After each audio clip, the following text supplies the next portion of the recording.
Terima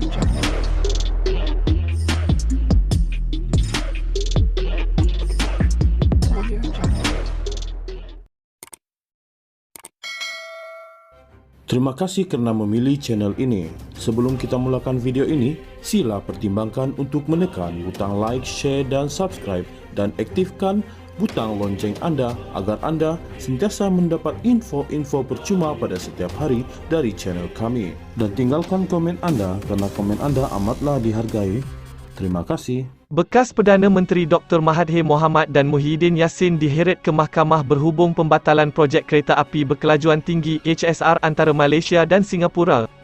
Warga negara Malaysia Muhammad Hatta Sanuri memfailkan rait saman menyasarkan dua bekas Perdana Menteri itu dan tiga yang lain bagi memulihkan projek itu serta menuntut mereka membayar pampasan RM1 juta kepada setiap warga negara Malaysia. Menurut salinan kertas kausa yang difailkan di Mahkamah Tinggi di Kuala Lumpur pada 30 Disember tahun lepas, plaintif menamakan bukan sahaja Mahathir dan Muhyiddin sebagai defendan pertama dan kedua, tetapi turut menyenaraikan bekas menteri di Jabatan Perdana Menteri yang bertanggungjawab terhadap ekonomi Mustafa Mohamed, bekas Menteri Pengangkutan Wee Ka Siong dan Kerajaan Malaysia sebagai defendan ketiga.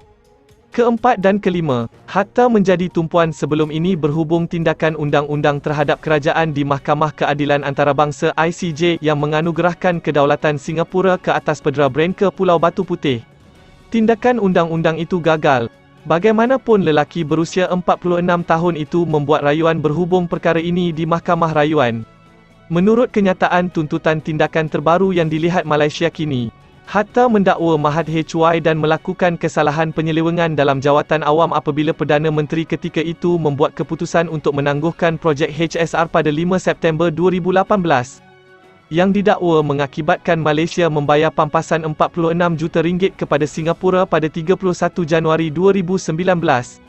Plaintif mendakwa bahawa Muhyiddin juga melakukan kecuaian dan penyelewengan dalam jawatan awam sebagai Perdana Menteri ketika itu, dengan menamatkan projek HSR pada 31 Disember 2020 dan ini menurutnya menyebabkan Malaysia membayar lebih RM320 juta sebagai pampasan kepada Singapura pada 2021 untuk pembatalan perjanjian dua hala antara kedua-dua negara.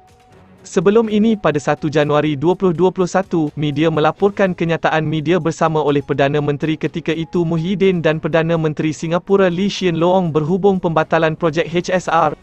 Hatta mendakwa Mustafa juga cuai dan melakukan penyelewengan dalam jawatan awam berhubung penangguhan projek itu dan Wee juga didakwa sama cuai dan melakukan penyelewengan dalam jawatan awam berhubung pengurusan projek itu.